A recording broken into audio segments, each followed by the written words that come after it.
Wika Salim kian nelangsa. Imbas dihianati manajer, sang ibunda ikutan syok dan dirawat di rumah sakit. Di tengah kebaikan hati Wika Salim yang masih menunggu mantan manajernya yang berinisial IH untuk menyelesaikan masalah penggelapan uang secara kekeluargaan, Wika malah dihadapi ujian hidup lagi. Ya, ibunda Wika Mujiarti diketahui sakit hingga harus menjalani perawatan di sebuah rumah sakit. Ya, mama kan kemarin sebenarnya baru masuk rumah sakit ya, karena udah diperiksa, udah USG dan segala macem. Ya memang lagi fokusnya untuk penyembuhan di bagian perutnya. Sakitnya ibunda Wika imbas dari tindakan IH, mantan manajer Wika, yang menggelapkan honor menyanyi pedangdut seksi ini yang nilainya mencapai miliaran rupiah. Rupanya ibunda Wika kepikiran kasus yang dialami putri tercintanya. Selain nilai uangnya yang sangat besar, ibunda Wika syok karena sang anak dikhianati oleh orang kepercayaannya dan sudah dianggap seperti keluarga sendiri. Bahkan ibunda Wika ikut merasa bersalah karena menitipkan putrinya kepada IH. Asam lambung itu kumat tuh biasanya faktornya satu ya, pola makannya juga nggak benar. Terus juga kurang istirahat sama banyak pikiran kayaknya gitu. Ya tahu lah, yang pasti keluarga juga kaget karena kan keluarga juga nggak nyangka kalau bakal kayak gini. Melihat ibundanya terbaring sakit, kesedihan Wika tentu semakin bertambah. Apalagi hingga menjelang hari terakhir ultimatum yang diberikan Wika, sang pelaku IH belum juga menyelesaikan secara kekeluargaan. Dan jika Kamis ini IH belum ada itikat baik, Wika bersama kuasa hukumnya akan melaporkan IH ke polisi. Ya sebenarnya kan kemarin kita kan ya kalau bisa secara kekeluargaan ya ayo selesaikan secara kekeluargaan. Tapi kalau dikasih waktu ternyata tidak ada itikat baik juga, kan Mas Andi juga kemarin udah kasih somasi ya, somasi terbuka. Jadi nanti kalau memang ternyata tidak ada titik terangnya ya berarti sudah saya serahkan kepada kuasa hukum aku gitu. Kita tinggal menunggu sampai hari Rabu depan, mulai hari ini. Mohon untuk bekerja sama dengan baik untuk menyelesaikan hak ataupun kewajiban yang dimiliki oleh klien kami. Udah terlalu jahat sih, jadi kayaknya memang harus. Meski kondisinya sedang tidak baik-baik saja dan harus memantau kondisi ibundanya, Wika Salim masih tetap profesional menjalankan kontrak kerja, tampil menghibur penggemar dan syuting program televisi. Tapi yang namanya musibah kita kan nggak pernah tahu terjadinya kapan dan dari siapa gitu. Jadi ya nextnya ya itu lagi, lebih hati-hati lagi.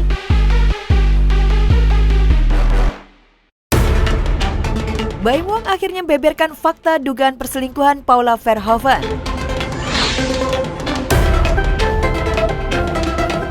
Gonjang-ganjing rumah tangga Baim Wong dan Paula Verhoeven makin bergulir panas. Setelah heboh kabar miring orang ketiga di balik keputusan Baim berat menggugat Paula di usia pernikahan ke-6 tahun.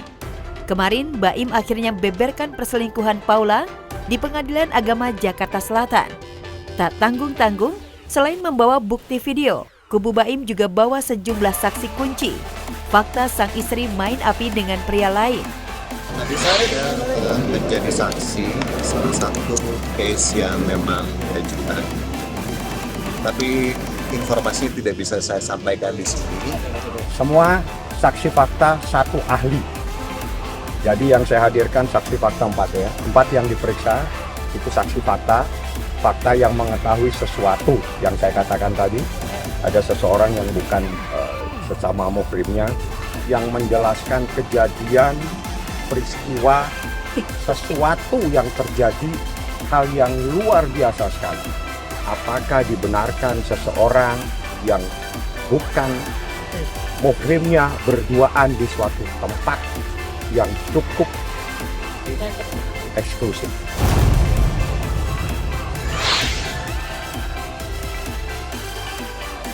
Mirisnya nasib Baim Wong. Biasanya ia dan Paula merayakan anniversary pernikahan ke luar negeri. Tepat di ultah pernikahan ke-6, mereka justru bersitegang hadap-hadapan di meja hijau pengadilan. Dan kemarin, usai menjalani sidang pembuktian, kubu Paula bersikukuh menyangkal telah menodai ikatan suci pernikahan dengan melakukan cinta terlarang. Nggak nggak ada. Itu nggak terbukti apa-apa. Di dalam Nggak ada. Saya nggak akan ngomong itu ya. Itu udah pokok perkara itu ya. Saya ngatakan bahwa tidak ada apa-apa di situ. Semuanya itu kan disumpah. Disumpah itu kalau sudah demi Allah itu pasti harus jujur. Harus jujur. Saya nggak pernah main-main dengan sesuatu.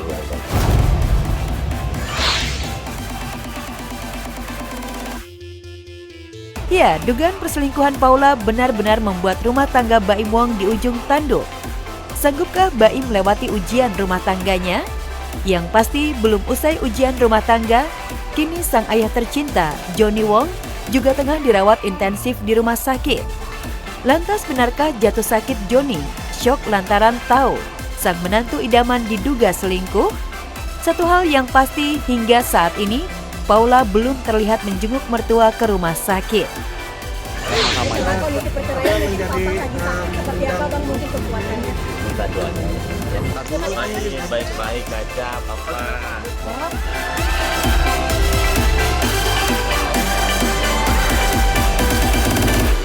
Kowe tak sayangi, dadi separo nyawaku. Hamil anak pertama, Happy Asmara ngidam mainan dari Thailand. Usia kehamilan Happy Asmara mungkin saja hingga kini masih misteri.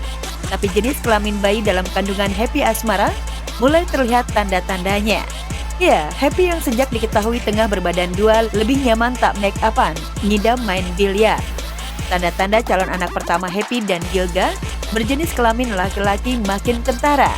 Pelantun lagu Ngopi Masih itu mulai terlihat hobi ngoleksi mainan anak. Tak tanggung-tanggung, Happy sengaja pesan mainan dari Thailand yang harganya mencapai jutaan rupiah. Aku tuh suka banget sama mainan guys, anak-anak kecil. Pokoknya apa yang berhubungan dengan mainan. Iya. Ada 6 desain plus 1 secret. Akhirnya ada 6 desain terus 1 secret desain, ternyata cuma 6. Aku dapat harga berapa ya? Berapa, Bun? Pokoknya di atas 2 juta deh kayaknya. I love this. Hehe.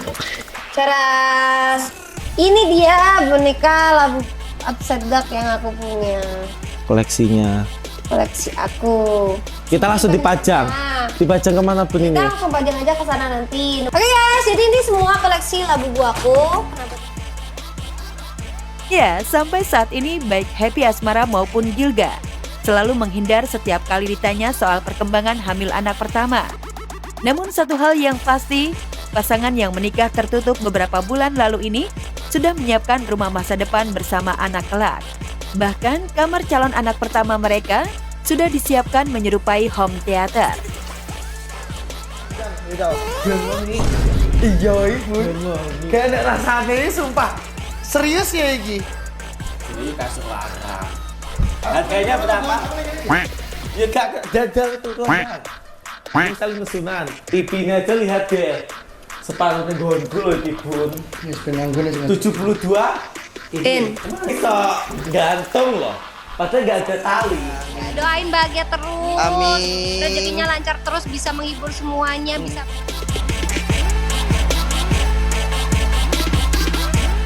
Gilga benar-benar menjadi kunci Happy bahagia.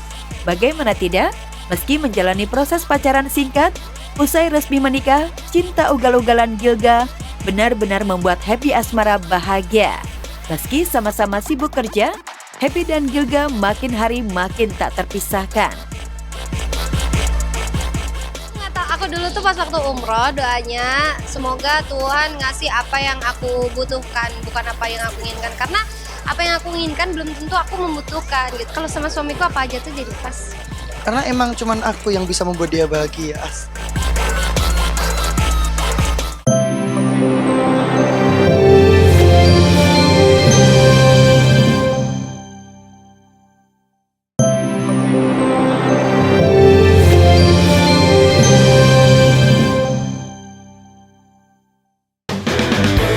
Suami Iris Bella tunaikan janji beri mahar pernikahan sebuah masjid.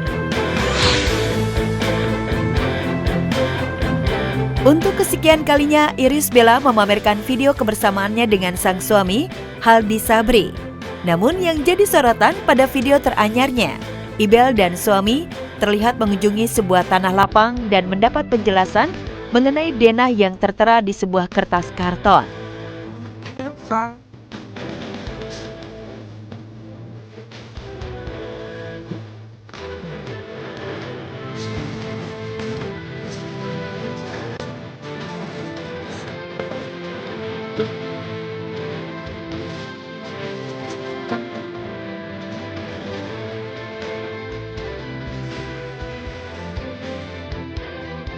Melihat video yang juga dibagikan Haldi Sabri pada akun media sosialnya itu, warganet menduga kalau Iris Bella dan suami sedang meninjau lokasi proyek yang bukan sembarang proyek, yakni pembangunan sebuah masjid. Namun baik Ibel maupun Haldi tidak secara terang-terangan memberitahu proyek yang sudah mulai penggarapannya. Jika memang masjid yang akan dibangun di tanah lapang itu, kemungkinan besar Haldi menunaikan janjinya saat prosesi akad nikah dengan Ibel pada 19 Oktober lalu, yang memberikan mahar pernikahan berupa 1 unit masjid. Saya nikahkan, saya kawinkan seorang putri bernama Iris Jeti Dik Debul bin Johan Debul kepadamu dengan mas kawinnya 1 buah masjid dibayar tunai. Saya terima nikah dan kawinnya Iris Jeti Dik Debul dengan mas kawin yang tersebut tunai. Saksi? Sah? Masjid dimanapun itu punya Allah. Jadi orang yang memberikan bangunan segala macam itu statusnya sebagai pewakaf. Jadi baik itu pewakaf, nadir segala macam itu tidak boleh memberikan status untuk apapun. Namanya membayar mahar itu kan berarti kepemilikan pada seseorang. Itu nggak boleh. Mungkin nikahnya sah, cuman ininya nggak sah pemberian maharnya. Sementara itu, sejak menikah dengan Haldi, Ibel rajin mengunggah foto-foto dan video kehidupan barunya bersama Haldi yang penuh kemewahan dan kemesraan. Melihat itu, warganet pun ada yang mengingatkan Ibel agar mengurangi pamer kehidupan barunya di media sosial sehingga tidak membuat iri ataupun menyakiti orang lain. Tengku Dewi dan Andrew kembali memanas sampai bongkar urusan ranjang. Sempat menunjukkan hubungan membaik antara Tengku Dewi dan Andrew Andika saat hadir di sidang mediasi. Namun kini Andrew membuat pengakuan menggegerkan nih. Ia menuduh Tengku Dewi telah menghancurkan karirnya. Bahkan gak pernah dilayani oleh Tengku Dewi sebagai istri, termasuk pengurusan masak dan nafkah batin, karena hubungan mereka yang gak baik 2 tahun belakangan ini. Itu mau dari seksnya, atau misalnya mau dari financialnya, dari ekonominya, dari teman-temannya, dari orang tua. Dan sebisa mungkin kita sudah melakukan yang terbaik untuk itu, pasti bakalan selalu ada kesalahan. Lalu benarkah Tengku Dewi memang mengakui nggak pernah menafkahi batin sang suami? Apa yang jadi alasannya? Aku akan bersalah di saat memang dia udah berusaha nih, kayak ayo dong kamu lakukan kewajiban kamu sebagai istri, kenapa kamu tidak melakukan itu? Tidak ada, justru dia mencari kebahagiaan di luar tanpa komunikasi sama aku. Ya, perempuan berusia 36 tahun ini mengaku jika ia sudah memberikan kesempatan kepada Andrew untuk memperbaiki diri. Namun kenyataannya nihil. Andrew tetap nggak merubah kebiasaan bermain api karena mengaku nggak dilayani. Bahkan bayi kedua yang dilahirkan Tengku Dewi, status kehamilannya dengan program bayi tabung. Itu nggak benar gitu. Memang ada beberapa hal yang aku mencoba untuk nge-hold gitu. Kayak ya namanya perempuan tuh punya perasaannya. Ada perasaan kayak ilfeel satu, kedua ada perasaan takut juga karena aku ngerasa aku harus menjaga kesehatan aku juga. Andrew juga ungkap keinginan untuk kebebasannya, dan ini yang membuat Tengku Dewi semakin meradang. Kini Andrew juga sudah punya pasangan baru.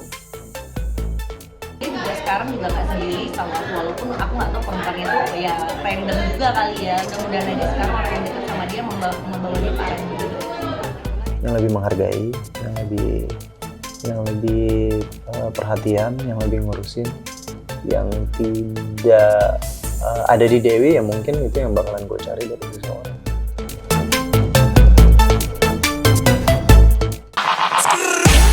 Digugat Ari Bias 1,5 miliar, Agnes Mo terganggu dan tercoreng nama baiknya. Agnes Mo dilaporkan atas pelanggaran hak cipta oleh pencipta lagu bernama Ari Bias.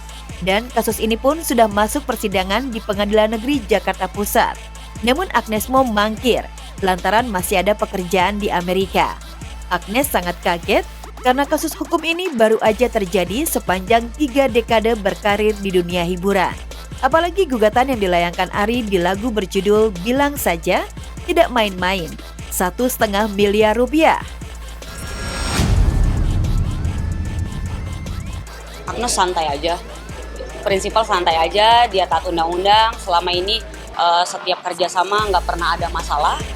Karena kita tahu poin kok, kita tahu aturan, jadi dia tahu posisi, nggak mungkin juga dia melanggar aturan karena selama ini nggak pernah ada masalah. Dalam perjanjian mereka, itu seluruh kewajiban yang berkaitan dengan masalah permintaan izin dan pembayaran royalti telah diserahkan kepada timnya Agnes Mo. Seperti diketahui, Ari menggugat Agnes memasuki agenda pembuktian dan saksi ahli. Munculnya angka 1,5 miliar terjadi karena Agnes membawakan lagu Ari Bias di konsernya di 3 kota, Jakarta, Bandung, dan Surabaya. Agnes nggak pernah menyangka kasus ini bakal kerana hukum. Lantas benarkah Agnes merasa bersalah dan siap membayarkan gugatan Ari? Karena Agnes sendiri juga nggak tahu kalau pada akhirnya dia akan digugat seperti ini gitu loh. Jadi sebenarnya kalau mau ditanya seperti itu, tanyanya sama penggugat sih. Atas penggunaan lagu Bilang Saja itu dalam konser Agnes Mo belum ada lisensi dan belum ada pembayaran. Jadi kalau menurut aturan belum ada lisensi, belum ada pembayaran, berarti itu cacat hukum.